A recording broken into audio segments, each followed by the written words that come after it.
adventure stories for grown-ups, written by Anna McNuff.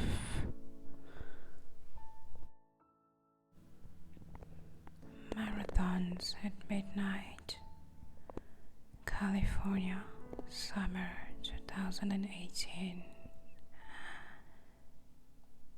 It's midsummer in Palm Springs, California. The sun is just beginning to set over the San Jacinto Mountains, and my boyfriend Jamie and I are sitting at the cute Thai restaurant, perusing the menu. I decided to order a pad thai and take a moment to look around. The faces of fellow diners are lit by flickering candlelight as they sit beneath windowsills covered in white orchid, lotus flowers and star-flowered jasmine. Smells of lemongrass, coconut and ginger are floating through the dining room, and I feel wonderfully relaxed. You know what, Jay? I might have a glass of wine tonight, I announce, slinking back into my chair and letting out a long sigh. Oh, you go for it, my dear, he replies. I certainly will. Oh no, wait. What? I better not. We've got to run a marathon after dinner. It was an easy thing to forget. It's not normal to begin a marathon at 10 p.m. after all. But then again, our lives were far from normal that summer. Jamie was part way through an attempt to run 6,000 miles across America, dressed as a superhero called Adventure Man, and had flown out from the UK to spend 10 days running by his side. In my role as supportive girlfriend, I had, of course, dressed up as Wonder Woman, opting to pair a blue and red star-spangled leathered emblazoned with the iconic gold W, with navy running shorts and a red t-shirt. I was pretty sure that the leopard was actually intended for 12-year-olds, but it had become with a free gold lasso of truth, so that had made squeezing my grown-up 33-year-old body into it worthwhile.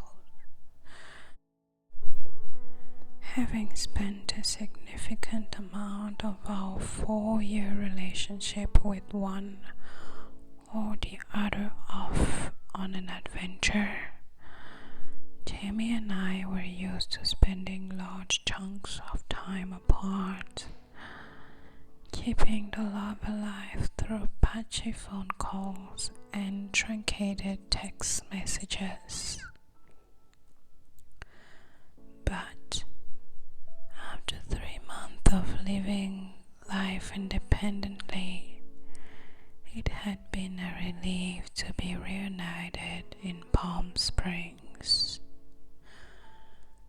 Difficult as the distant thing was, it made our relationship exciting. I always got a kick out of the anticipation of seeing him again.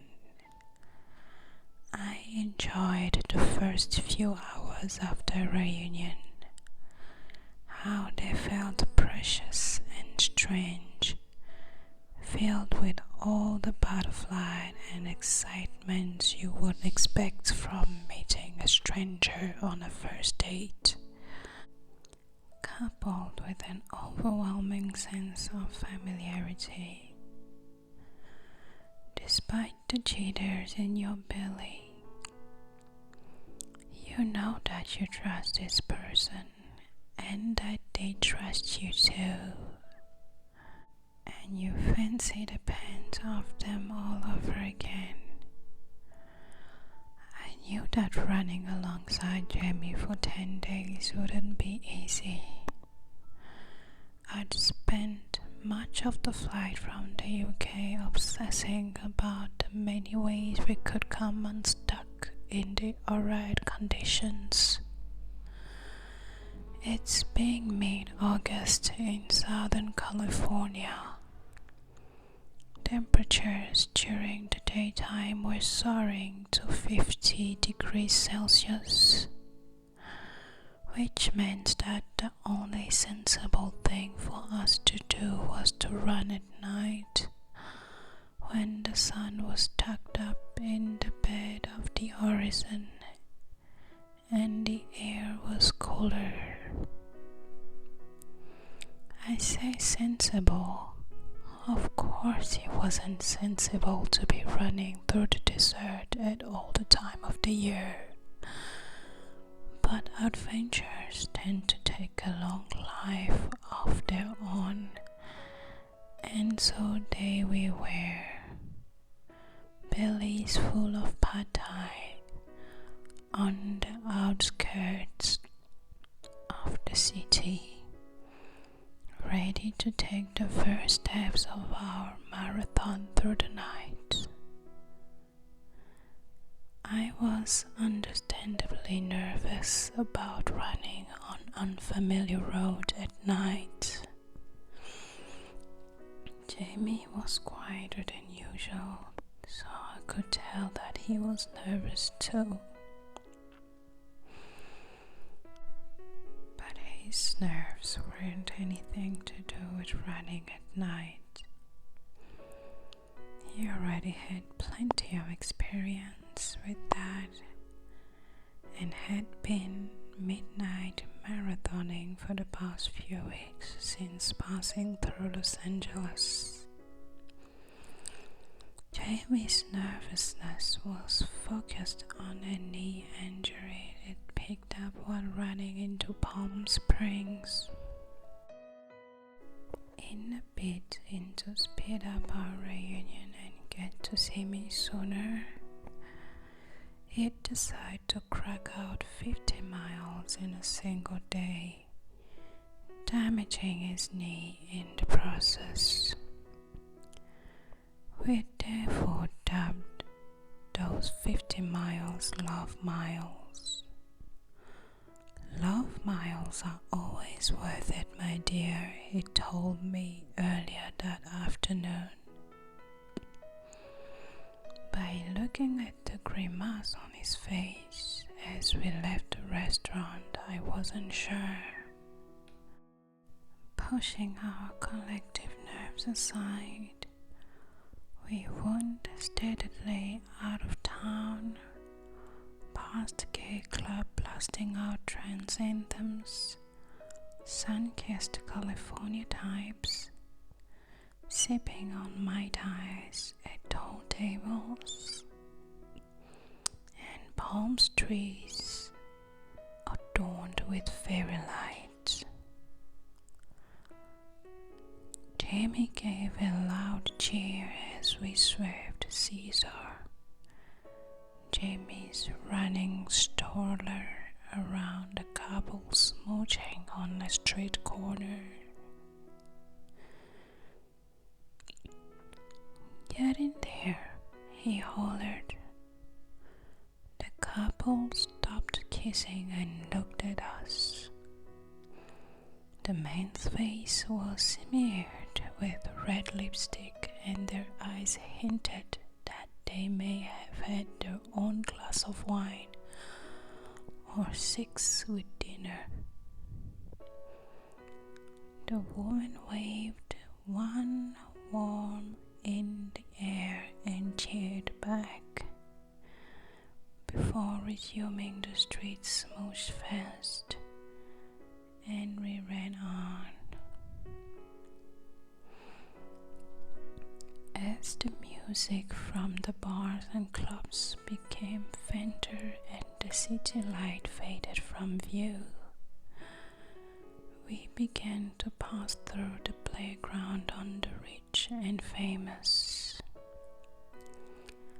I groped at plush country clubs, hotels, casinos and private mansions, all of them set back from the road, partially hidden behind white stone walls and tall iron gates.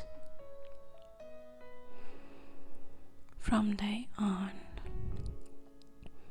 the hours passed in a flash, with trainers padding softly on neatly laid concrete paving slabs, which soon made 13 miles.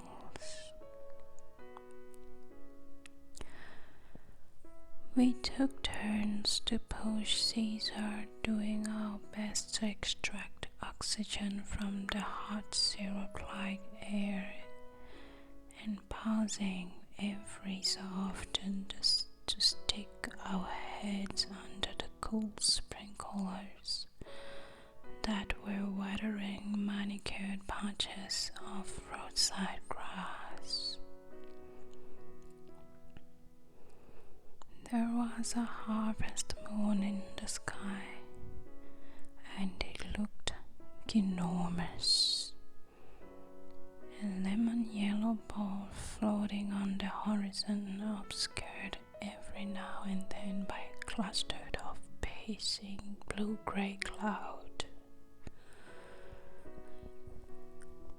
Even though it was nighttime,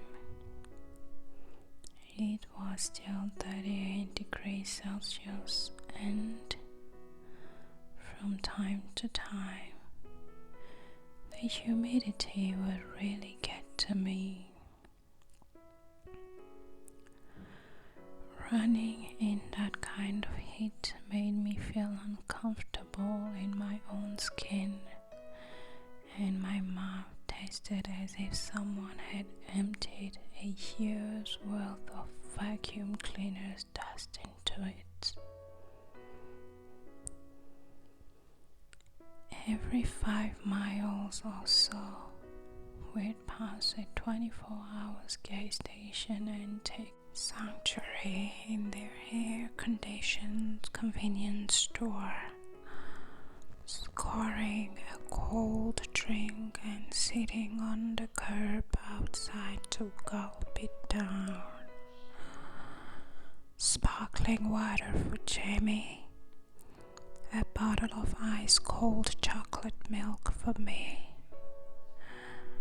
By 2:30 a.m., on the first night of running together, we'd made 20 miles, and my excitement for the task at hand had evaporated in the heat. I was exhausted. Our unquenchable thirsts were no longer being satisfied by chocolate milk and sparkling water stops. Jamie's knee was starting to bother him, and my body craved sleep. We ran on in silence, just 2 tired people shuffling along the deserted pavement, willing the finishing line to come. It was close to 4 a.m. when we finished the first full marathon, and crawled into bed at the budget motel 26 miles south of Palm Springs after a cold shower. We set our alarms for early the afternoon, put the aircon on full blast, pulled the blackout blind, and drifted off to sleep. After 9 hours of sleep, and now with less jet lag in my system, I felt refreshed, sharper and more confident as we headed out for second night of midnight marathon action. That said, I did suspect that the neatly curved posh pavement were soon to disappear. The towns were getting smaller, and I knew that we would soon be running on roads with little or no shoulders on them. So I proudly pulled rank as Chief Desert Safety Officer and insisted that both of us wear high-vis vests. Jay, put this on, will you? I said, tossing him a lightweight running vest before we began the run. What? But Caesar had light on him. People can see us. We'll be fine, he replied. I'm sure we will be fine, J-boy. But just in case we weren't, I want us lit up like Christmas trees on that road. But I look like Freddie Mercury in this, he said, slipping the vest on over his bare chest. The look on his face was that of a disgusted teenager. I stifled a grin as I surveyed his pasty white torso, his dark chest hair poking through the fluorescent yellow mesh on the vest. Wow, he really had channeled the spirit of Freddie in near perfect fashion. I don't care. You'll be alive and you'll be safe, that's all that matters, I said, trying not to laugh. And besides, you haven't got a patch on me and my disco vest, I shouted, flicking a switch on the back of my own running vest which lit up a series of LED tube in rainbow colors. Whoa, that's bright. Isn't it just?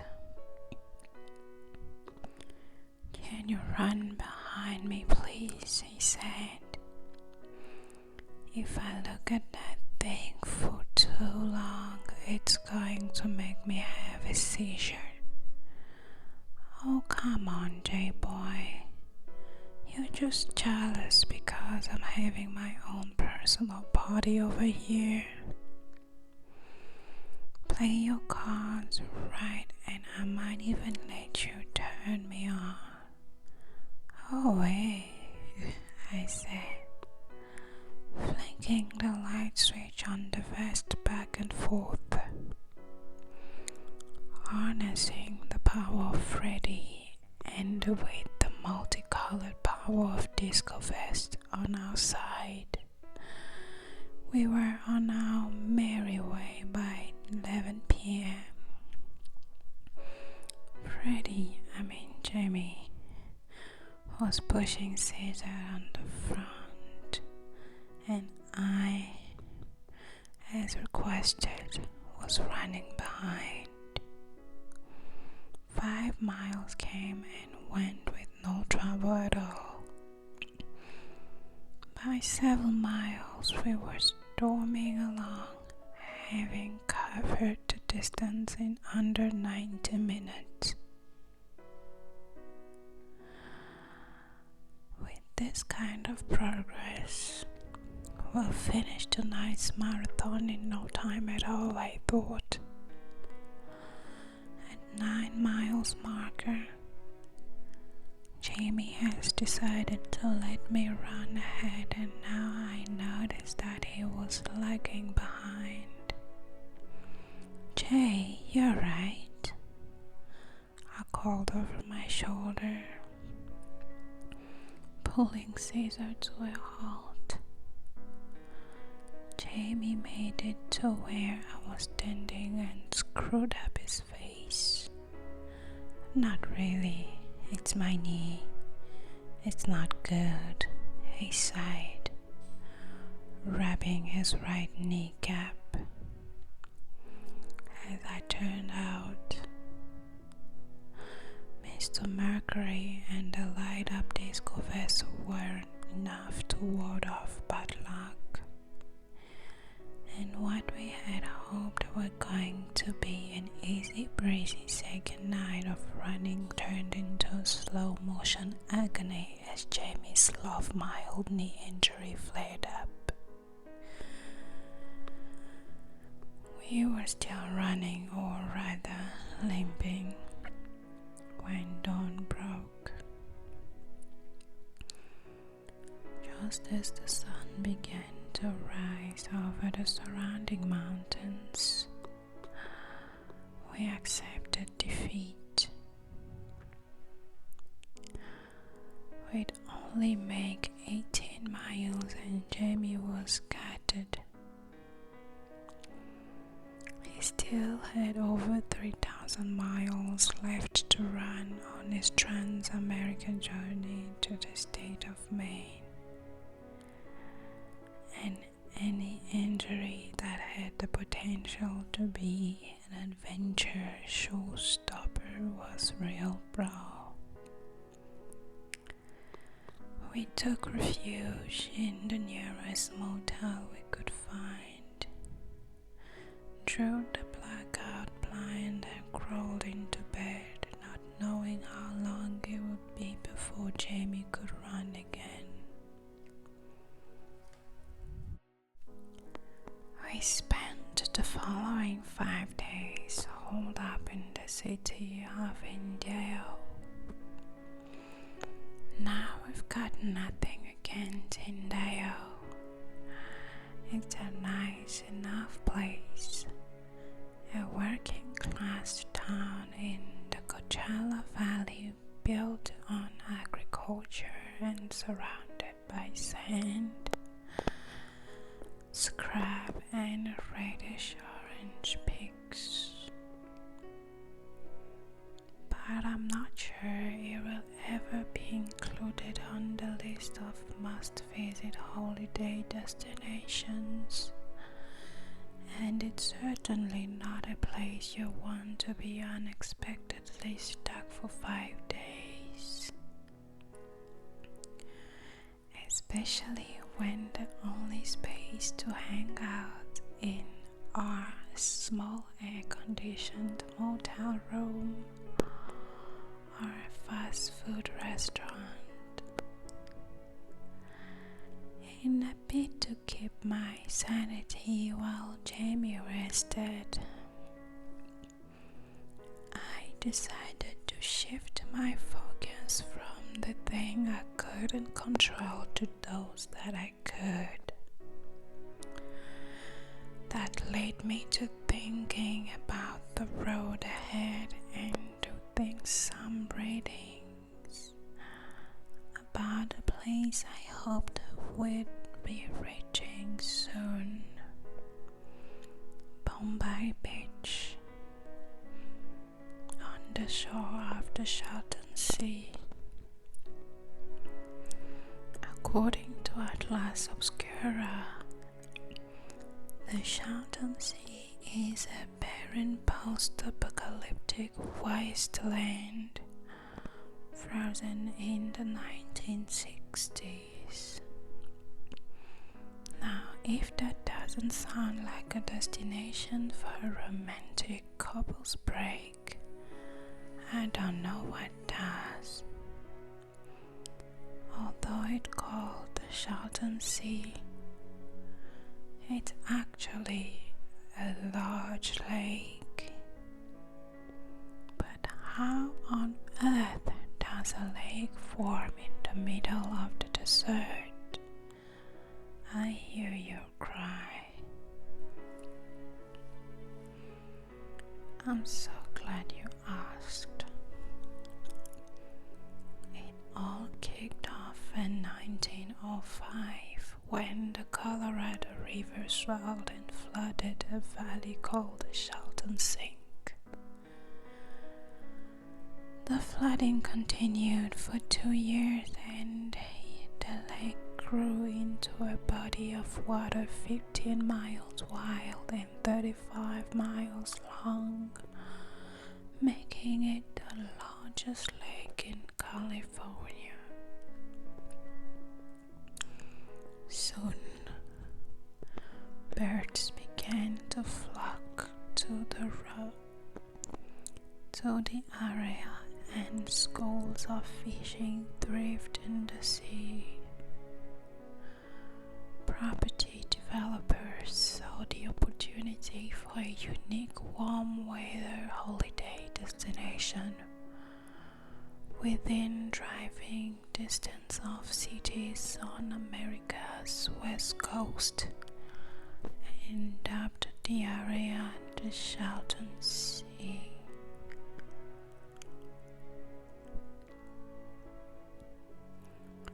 Yacht clubs, hotels, dinners, and even a small town called Bombay Beach sprung up on the seashore as the area became a popular resort in the 1950s.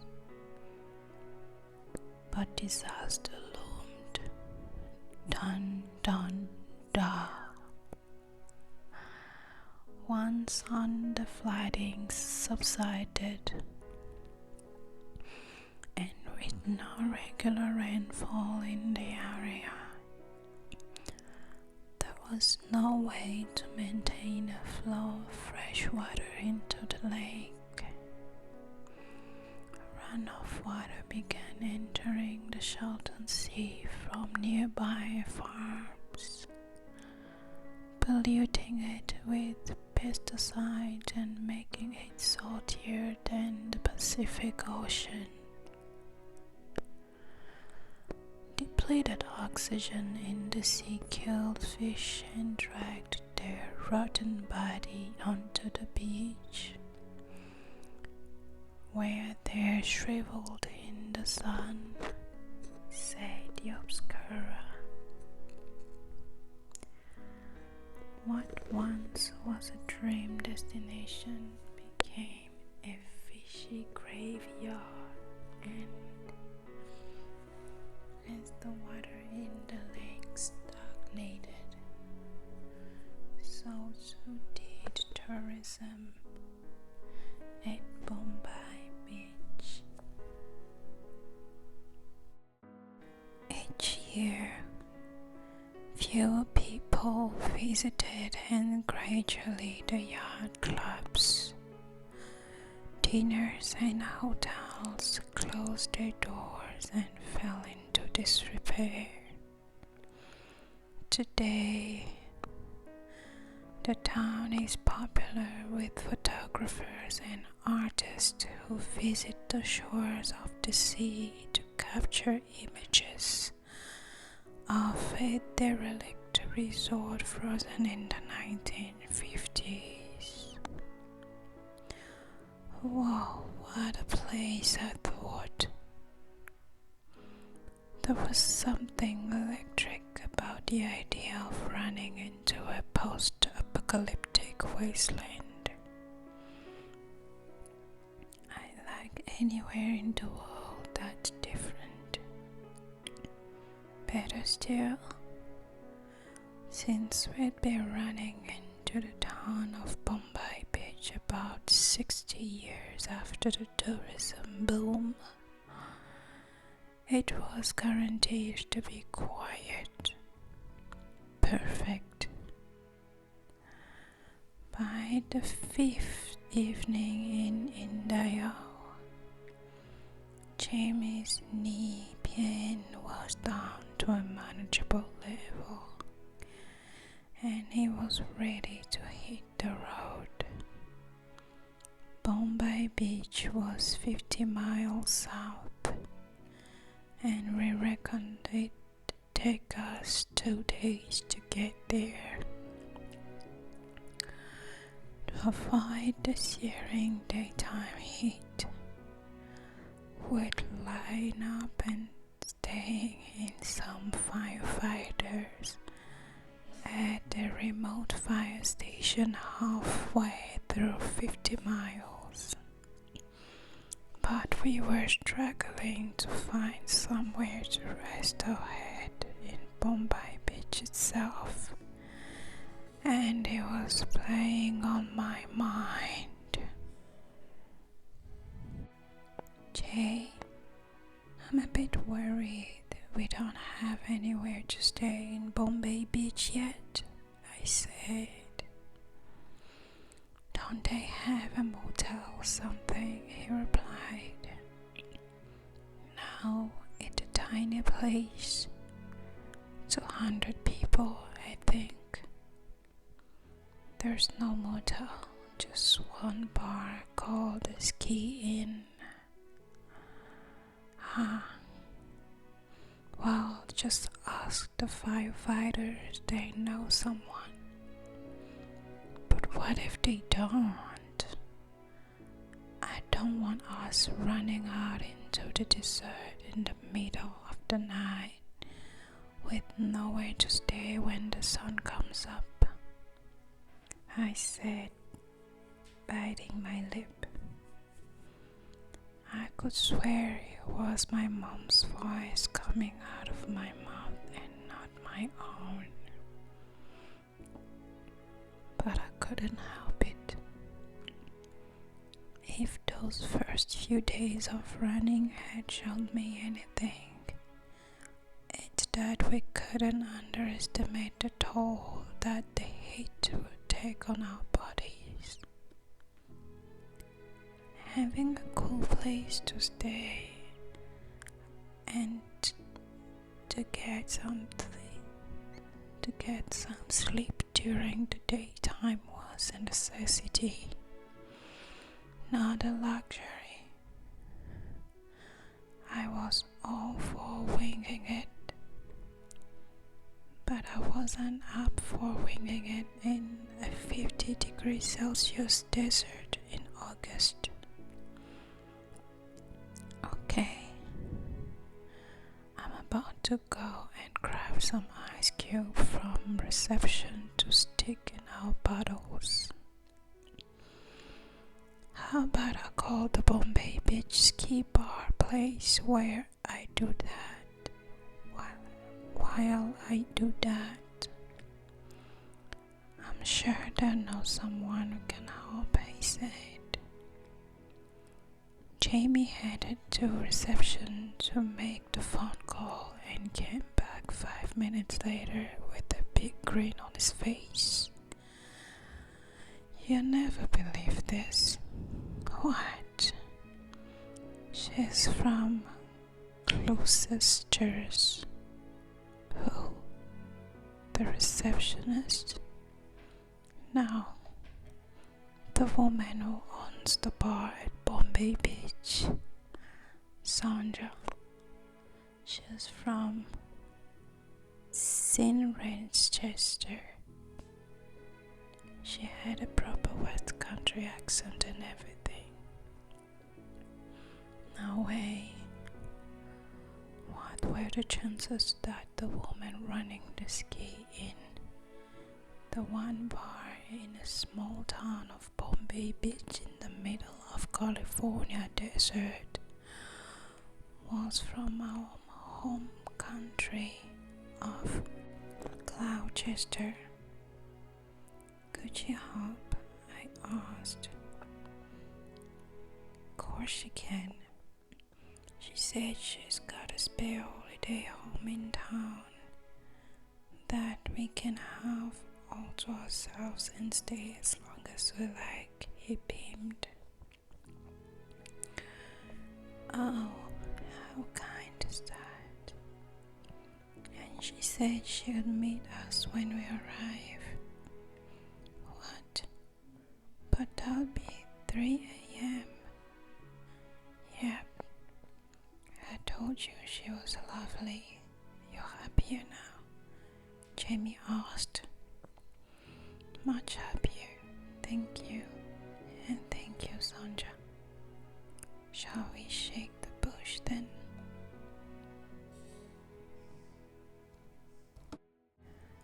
Yeah, let's get shaken.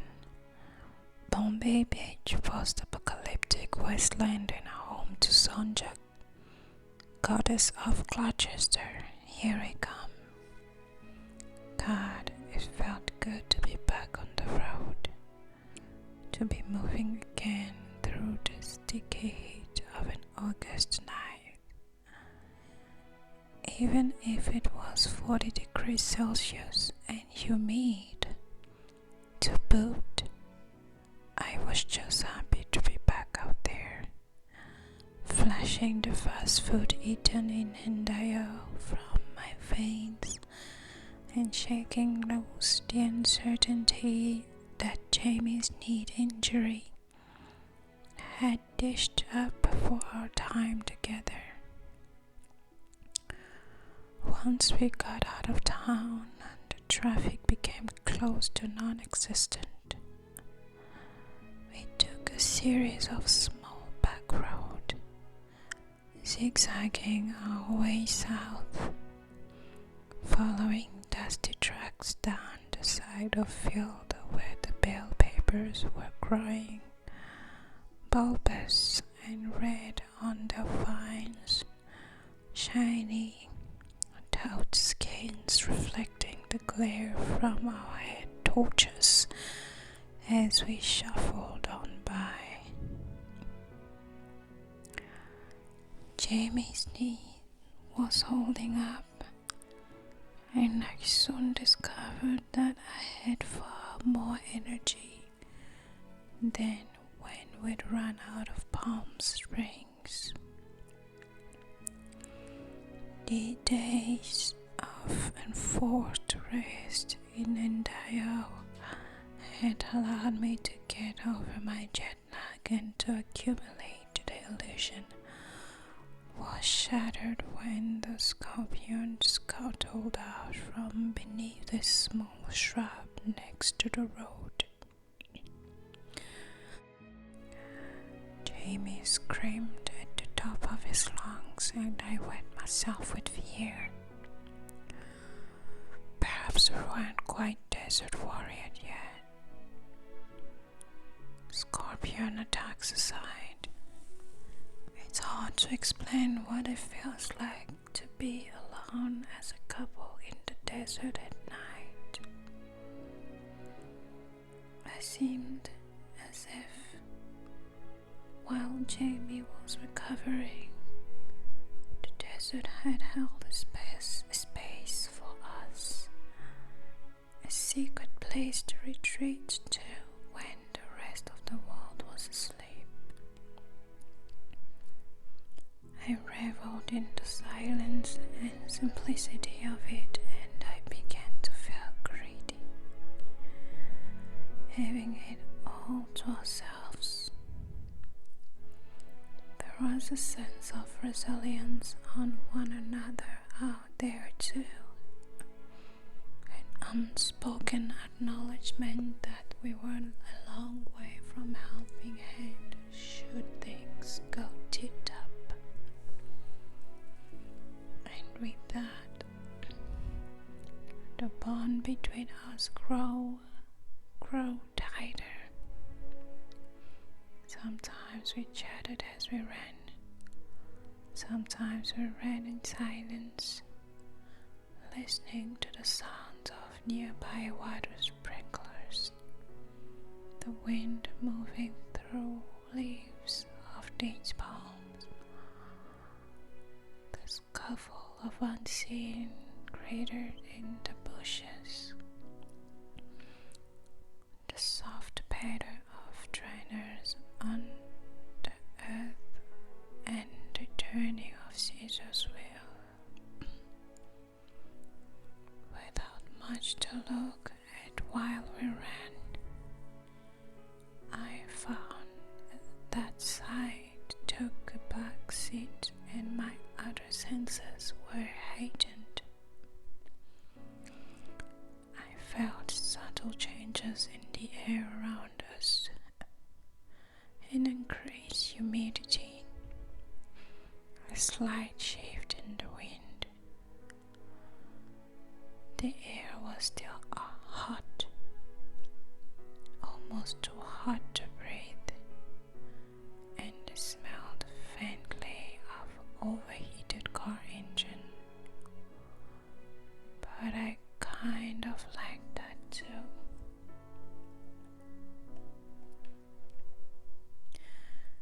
Along the main highway, we ran parallel to a railway track. A freight train will pass us every hour, like clockwork, the train starting as a faint glimmer on the black horizon and transforming into a thunderous clatter of metal wheels on metal tracks as it neared. As the train whooshed past us, it carried a welcome breeze, a relief from the otherwise humid, stagnant air. As planned, we took a day of respite at the remote fire station on the road to Bombay Beach before continuing onwards towards the USA-Mexico border and this mystical place I'd not reached so much about. The night we left on the fire station was as magical as the one before. The stars filled the sky, and as an unexpected gift, we got to experience a full-blown meteor shower. We were an hour into the night's marathon and taking a roadside break for water when I spotted the first shooting star. They came thick and fast after that, and soon the sky looked as if someone has danced across it and left behind a trail of diamonds. Whoa, Jay, did you see that? Beautiful. Jamie cooed. I've seen hundreds of shooting stars in my lifetime, but this display was something else. The tail of one meteor was visible for a solid second as it streaked across the black sky, leaving a trail of red in its wake.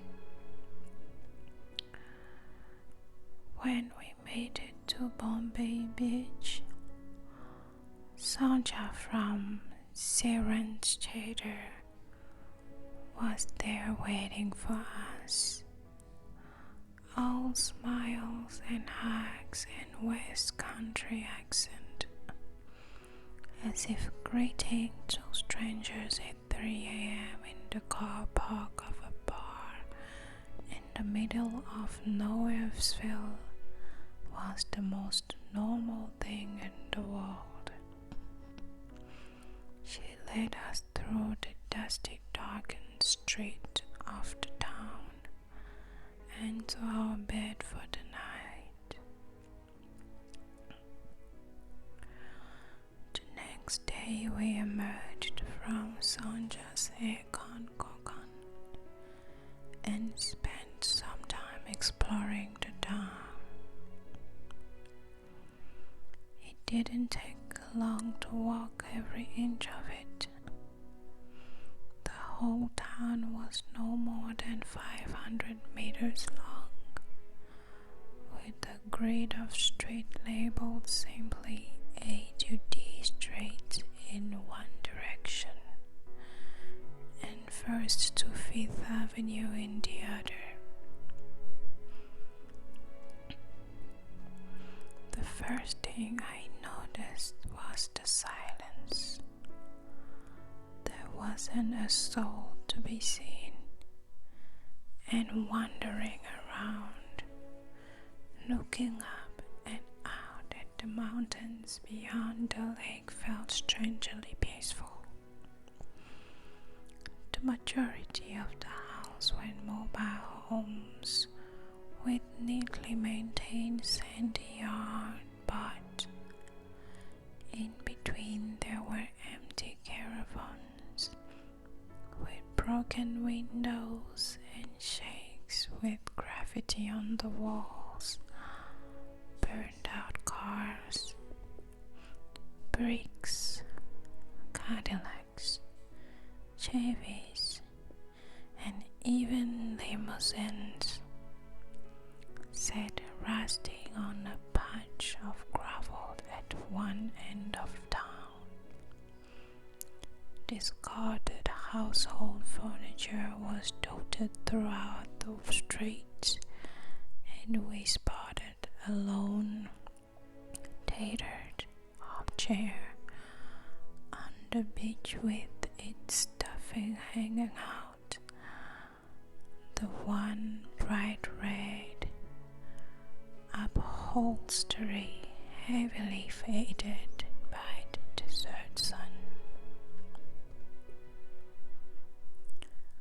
Much of the town seemed fragile and forgotten. I could see why it was a popular destination for creative types.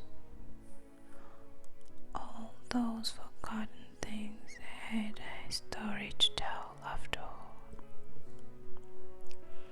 Sonja had insisted on treating us to brekkie at the ski inn, so we made our way there to fill our bellies and kill time until the temperature dropped enough for us to be able to run out of town. The inn was everything you'd hope for from the only drinking joint in a tiny town. A few locals with long white beard and even longer stories were propping up the bar. And behind them I could see a yellow sign on the wall which read, "Nothing much happened in this town, but what you hear makes up for it." Wooden chairs surrounding plastic-topped table. There was a jukebox in the corner, and the walls were plastered with dollar bills, which were covered in signatures, mementos from tourists who had visited this remote outspot over the years. With nowhere else to be and nothing else to do but rest and chat, we spent the remainder of the day at the inn, listening to Sonja reminisce about life in England, including how much she misses bistro gravy and talking to other residents with and without beard about what life was like on the shores of the Shelton Sea. One man said, "People come there looking for a different life, a quieter life. In the brief time we spent in town, I could see that was true."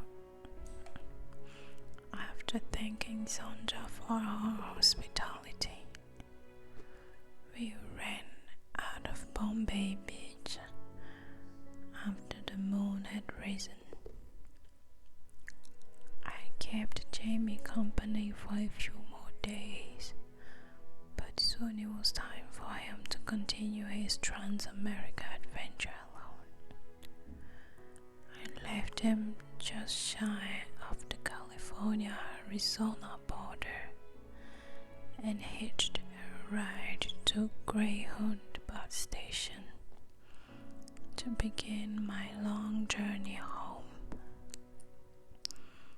Boarding a bus bound for Phoenix Airport, I thought back on how I'd felt about this trip before leaving the UK. All that trepidation I'd had about joining Jamie to run through Southern California in the middle of summer, and how something had been so fearful of had actually turned out to be one of the most magical experiences of my life. Quirky towns, kind people, star-filled skies, and the quiet beauty of the desert. It was certainly a hot and steamy couples retreat I'd never